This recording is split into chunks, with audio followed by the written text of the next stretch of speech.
Buenos días a todos. Hoy es el día de Santa Teresa de Jesús y es una maravilla poder hablar de su vida del Monte Carmelo, una de las obras de San Juan de la Cruz.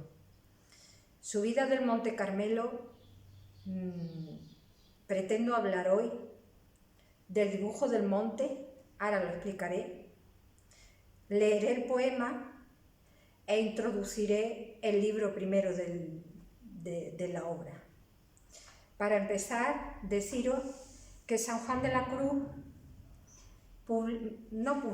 escribe este libro entre 1578, recién salido de la cárcel de Toledo, y 1584. Lo termina al mismo tiempo que Noche Oscura, con quien forma un binomio. Creo que lo fundamental es empezar por el dibujo del monte. Él lo que distribuía como rosquillas a todos sus dirigidos espirituales era este dibujo. Como veis, el dibujo es muy esquemático. Yo he escogido para explicarlo otro, un dibujo que no hizo él, pero que está recogido en la Biblioteca Nacional. No es un original, pero casi. Este se ve mucho mejor. Ahí veis la cima del monte, que él llamaba Monte Carmelo, pero como símbolo, y veis tres caminos, uno a la derecha, otro a la izquierda y uno en el centro que va derecho hacia la cima del monte. Pues bien, yo cambiaría algo, y que me perdone San Juan de la Cruz, dejo de mostrarlo porque si no es muy difícil para mí. Tanto el camino de la derecha como el camino de la izquierda lo que pretende es decirnos que a la cima, que es donde está el encuentro con Dios, se llega por el camino del centro, que va derecho. El camino de la izquierda es el camino de los goces mundanos. ¿En qué variaría yo el dibujo con respecto a San Juan de la Cruz? Él dibuja un camino a la izquierda y un camino a la derecha que se pierden, simplemente no llegan a la cima. Yo dibujaría laberinto, porque realmente la persona que se introduce por ello se introduce en un laberinto. Se pierde completamente, no sabe salir de él. El camino de la izquierda, los goces mundanos. El camino de la derecha, los goces espirituales, con los que también hay que tener muchísimo cuidado. ¿Y qué es el camino del centro? Él dibuja, repite la siguiente palabra: nada, nada, nada, nada. La desposesión, el deshacimiento absoluto, el abandono de sí mismo, es lo que conduce a la cima, es decir, al encuentro con Dios. Esto puede parecer muy difícil, es imitar a Cristo. Y Cristo, el momento en el que estuvo más en abandono, fue precisamente en la cruz. Pues eso es lo que hay que abrazar, es lo que hay que adorar, es lo que hay que contemplar para llegar a amar, la cruz. Porque la cruz de entrada nos espanta. Quizás hoy inicio la charla de este año y quizás ocurra como, sin quererme yo comparar con él, como San Pablo en el Areópago de Atenas. Él hablaba de la resurrección, yo hablo de la cruz. Puede que más de uno se espante, pero os aseguro que se puede alcanzar la cima y que es un camino para todos. Mirad, antes de entrar a leer el poema, que es lo segundo de lo que quería hablar, os voy a leer un resumen que he hecho de una catequesis que me ha parecido magnífica y que define qué es lo que hay en la cima.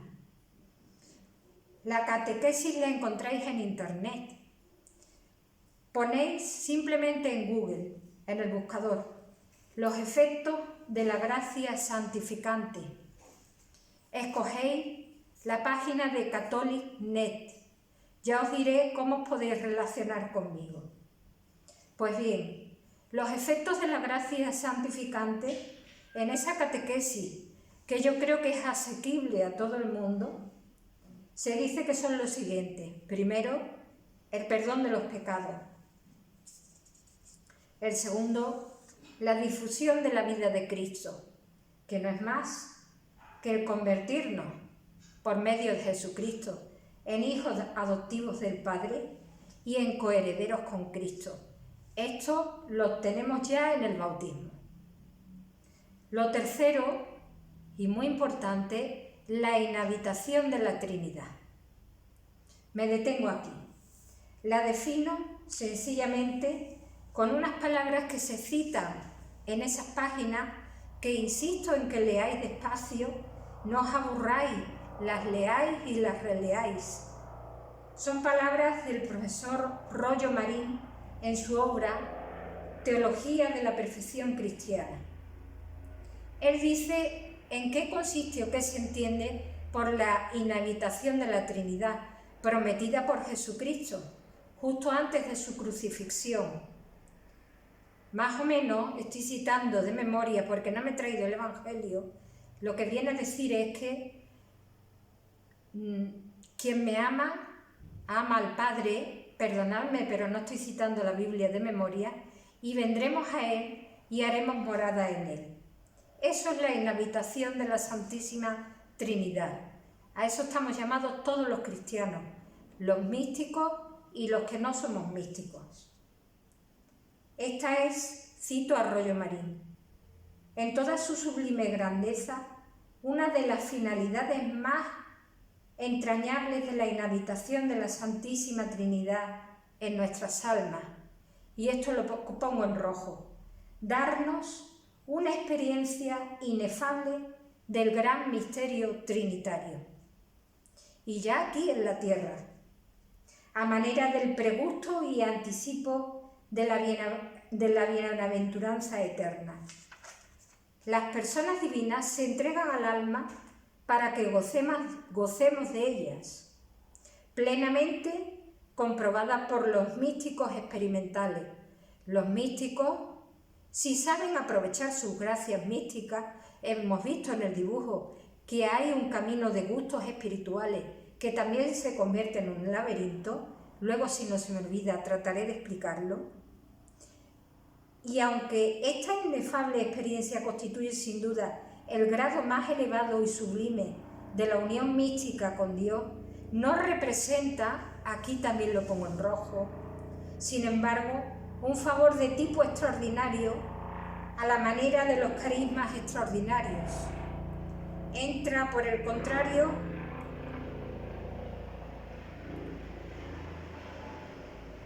en el desarrollo normal de la gracia santificante, y todos los cristianos están llamados a estas alturas y a ellas llegarían efectivamente si fueran perfectamente fieles a la gracia y no paralizaran con sus continuas resistencias la acción santificadora progresiva del Espíritu Santo. Hasta aquí Royo Marín. Eso es la inhabitación de la Santísima Trinidad, que se puede conseguir en esta tierra. ¿Cómo lo conseguimos? Es el cuarto punto de la gracia santificante, la incorporación a nuestro ser de un nuevo organismo sobrenatural, basado en dos cosas: las virtudes infusas, ahora las resumo, y los dones del Espíritu Santo. Hay virtudes naturales que la persona adquiere por la práctica, por el hábito. Buscan el bien honesto, sencillamente. Y hay virtudes infusas que proceden de Dios, que las infunde en el alma con la gracia y que buscan conducirnos como hijos adoptivos de Dios en esta vida. Las virtudes infusas a todos nos suenan. Se dividen entre virtudes teologales y virtudes cardinales. No las voy a enumerar, perdonadme. Sencillamente me voy a centrar en las virtudes teologales: fe, esperanza y caridad. Estas se ordenan hacia el fin último, que es Dios, Y precisamente por eso digo y afirmo que Subida del Monte Carmelo no es más que un tratado de las virtudes teologales, porque son el camino que conduce a la cima del monte. Revestirnos de fe, esperanza y caridad. Las virtudes cardinales, las otras, son los medios por los que podemos llegar a vivir las virtudes teologales. Las virtudes infusas pueden actuar de dos formas: de modo activo, regido por la razón humana, o de modo pasivo. En este caso, es Dios quien actúa aquí, obviando la razón humana. Es aquí donde entran en acción los dones del Espíritu Santo. Me detengo un momento. Fijaos, tanto en el libro de Subida del Monte Carmelo como en el libro de Noche Oscura, San Juan de la Cruz habla de una noche, una tiniebla que hay que pasar, que es la cruz de cada uno, que no tenemos que buscar, nos la vamos a encontrar en nuestra vida una o quizás 1000 veces. En esa tiniebla, podemos entrar de forma activa. En este caso, nosotros nos predisponemos, hacemos lo necesario, o bien es Dios quien nos introduce en la noche. En cualquiera de los casos, es una gracia, aunque parezca lo contrario. De lo que se trata es de crecer y, en definitiva, de llegar a la cima del monte. Por eso ese camino central y derecho que enseña San Juan de la Cruz dice nada, nada, nada, nada. El abandono absoluto, el vaciamiento de sí mismo. Noche activa, noche pasiva. Subida del Monte Carmelo, aunque el esquema no lo tomemos en un sentido rígido, Subida del Monte Carmelo habla de la noche activa. Noche oscura habla de la noche pasiva, mucho más difícil de atravesar. Las armas que tenemos para atravesar esa noche son las virtudes teologales. Por eso, Subida del Monte Carmelo no es más que un tratado sobre las virtudes teologales: fe, esperanza y caridad. Vamos a hablar un poco de los dones del Espíritu Santo, o cómo Dios actúa y el hombre recibe pasivamente la gracia.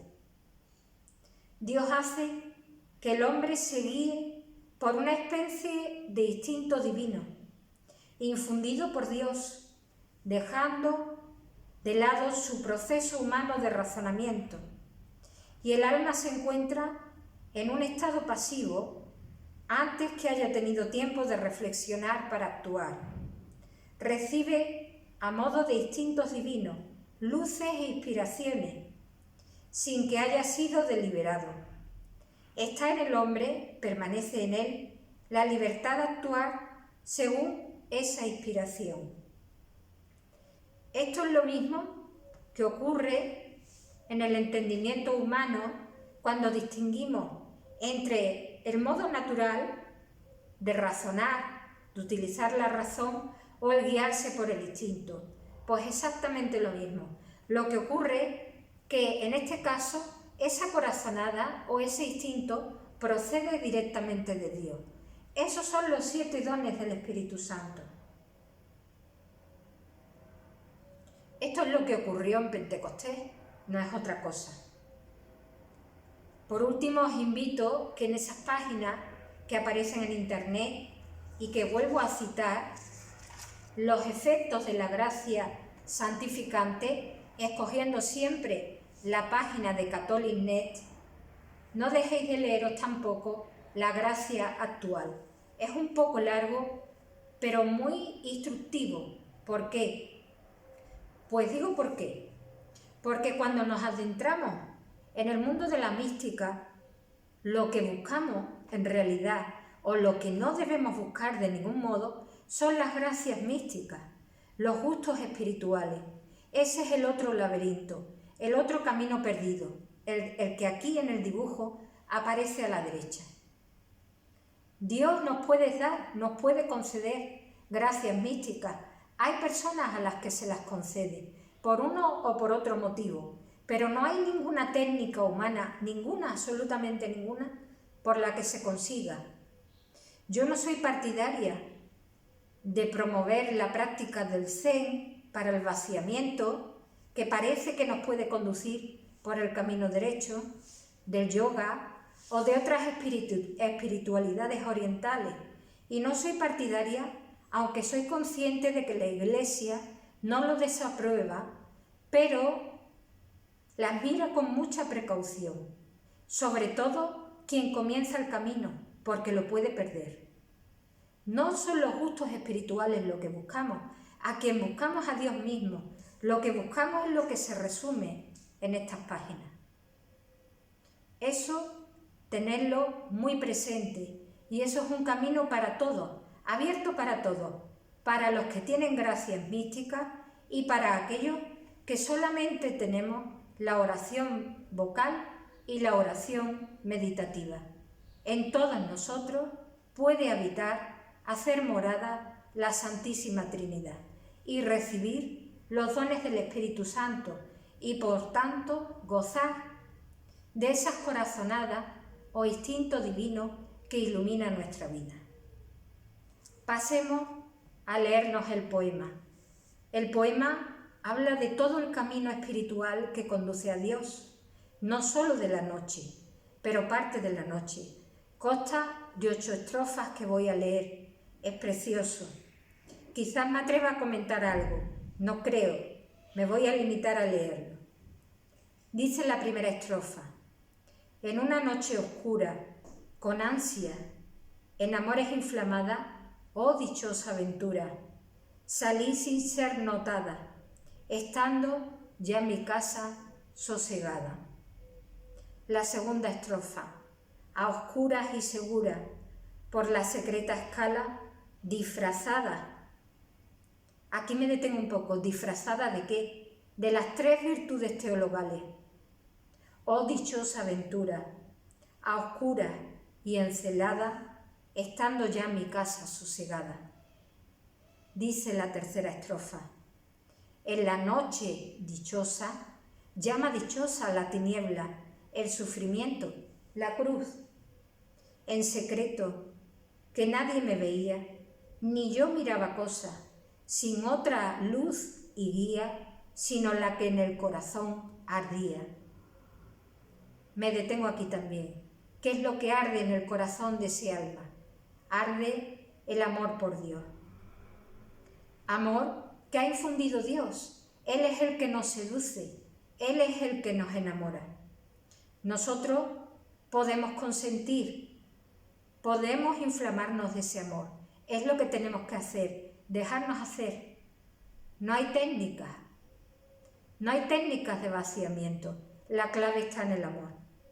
Dice la cuarta estrofa: aquesta me guiaba, más cierto que la luz del mediodía, a donde me esperaba quien yo bien me sabía, en parte donde nadie parecía. La quinta estrofa, que es clave: oh noche que guiaste, oh noche amable más que la alborada, oh noche que juntaste amado con mayúscula, con amada, el alma, amada en el amado transformada. Aquí ya el encuentro con Dios. Como veis, no solamente habla de la noche, habla de todo el camino espiritual. Por eso esta quinta estrofa es clave, es el centro de todo el poema. Dice la sexta estrofa: en mi pecho florido, que entero para él solo se guardaba, allí quedó dormido, y yo le regalaba, y el ventalle de cedros aire daba. Habla del amor entre el alma y Dios en ese encuentro. La séptima estrofa: el aire de la almena, cuando yo sus cabellos esparcía, con su mano serena en mi cuello hería, y todo mi sentido suspendía. La persona que ha escrito el poema, San Juan de la Cruz, sí gozaba de experiencias místicas. Por eso sus sentidos quedaban suspendidos. Pero no es condición sine qua non, lo vuelvo a repetir, para el encuentro y para que el amor sea igualmente intenso. Dice la octava y última estrofa: quedéme y olvidéme. Nada hay más ya que el amado, con mayúscula, y la amada, el alma. El rostro recliné sobre el amado, cesó todo, y dejéme, me abandoné, dejando mi cuidado entre las azucenas olvidado. Es importante la presencia de las azucenas en esta estrofa, porque las azucenas indican pureza, pureza de ese amor, aunque se exprese a forma o al modo del amor esponsal, que en el fondo, para los místicos y también para los no místicos, es el que mejor expresa el amor del alma a Dios y de Dios al alma.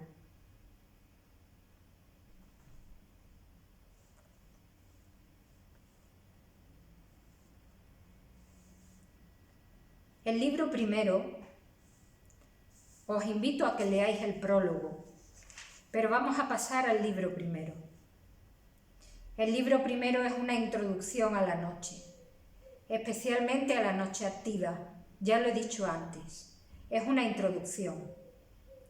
De la noche activa es de lo que tratará todo el libro de su vida.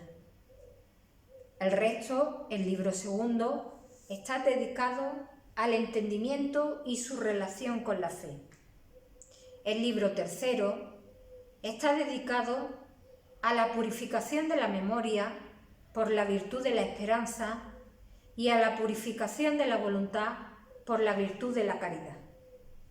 San Juan de la Cruz, su antropología, concibe que las potencias del alma son tres: entendimiento, memoria y voluntad.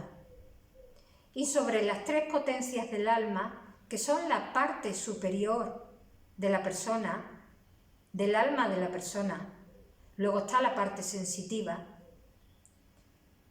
Pues bien, la purificación se produce por las tres virtudes teologales.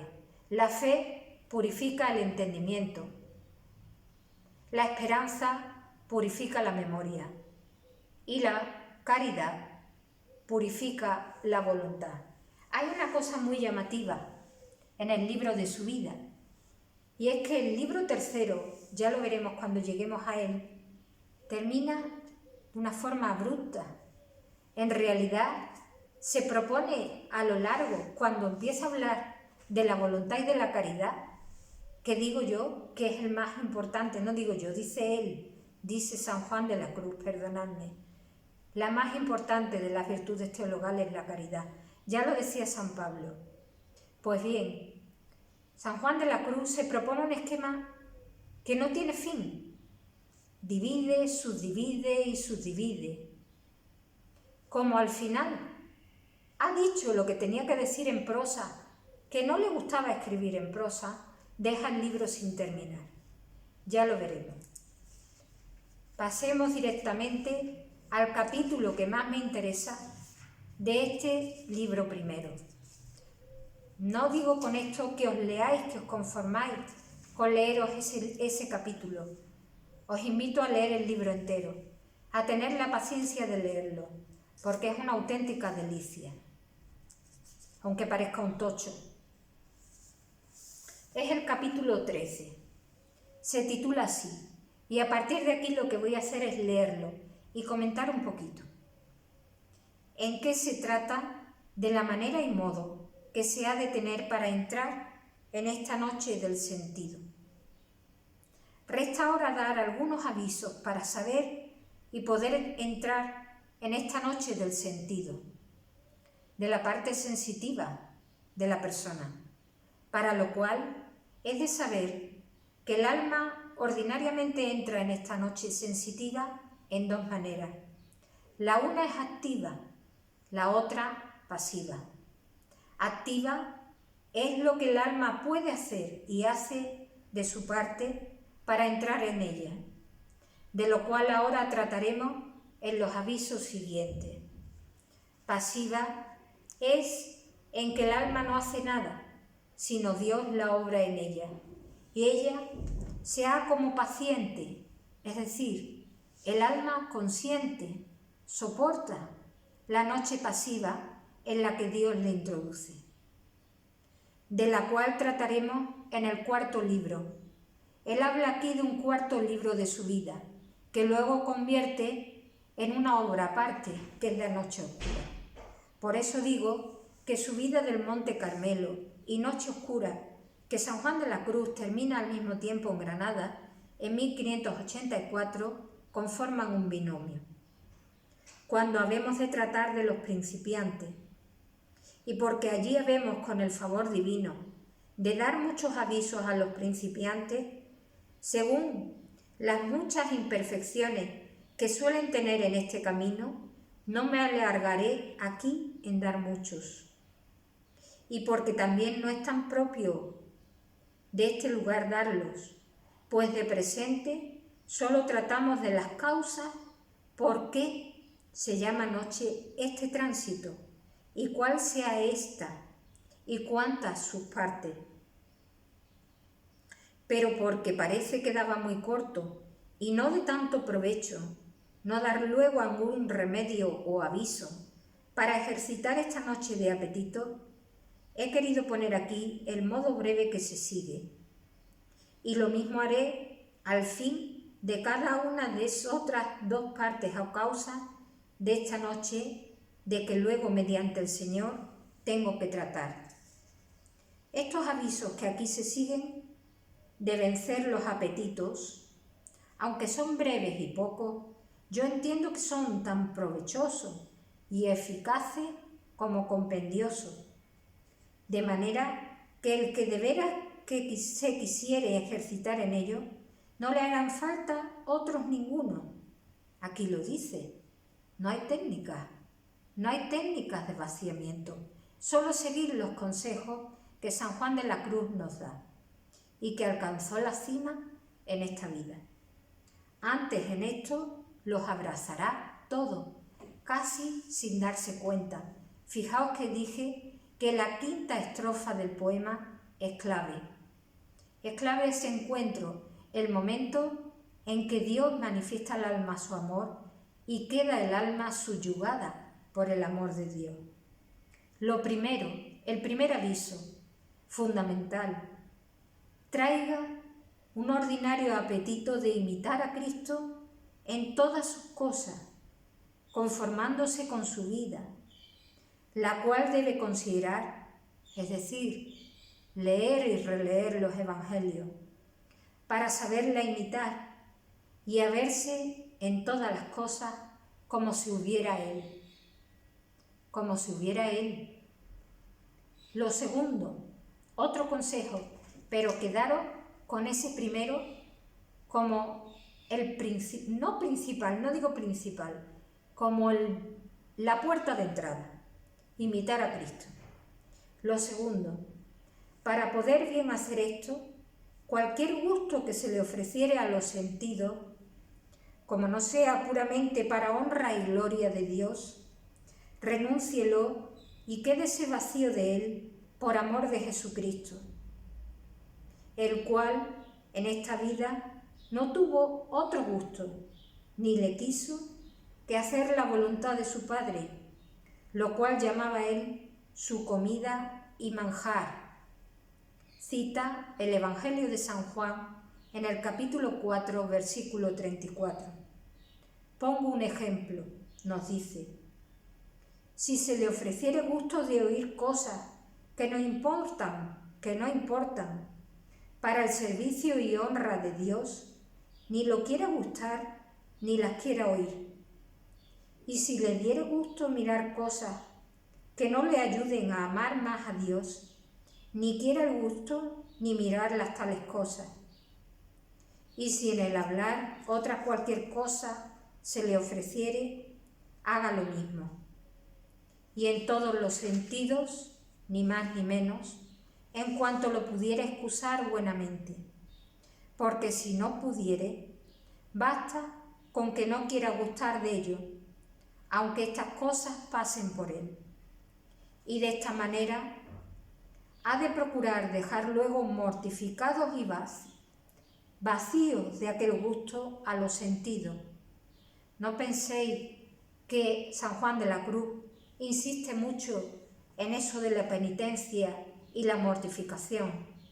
La cruz no hay que buscarla, la cruz nos viene. Lo que tenemos es que abrazarla, lo que tenemos es que consentir en ella. Como oscuras. Y con este cuidado, en breve, aprovechará mucho. La clave está en enamorarse de Cristo. Y Cristo encarnado. Y para mortificar y apaciguar las 4 pasiones naturales que son gozo, esperanza, temor y dolor, de cuya concordia y pacificación salen estos y los demás bienes, es total remedio lo que se sigue y de gran merecimiento y causa de grandes virtudes. Procure siempre inclinarse, y aquí sale el poeta, no a lo más fácil, sino a lo más dificultoso, no a lo más sabroso, sino a lo más desabrido, no a lo más gustoso, sino antes a lo que da menos gusto, no a lo que es descanso, sino a lo trabajoso, no a lo que es consuelo, sino antes al desconsuelo, no a lo más, sino a lo menos, no a lo más alto y precioso, sino a lo más bajo y despreciado, no a lo que es querer algo, sino a no querer nada, no a andar buscando lo mejor de las cosas temporales, sino lo peor, y desear entrar en toda desnudez y vacío y pobreza por Cristo de todo cuanto hay en el mundo.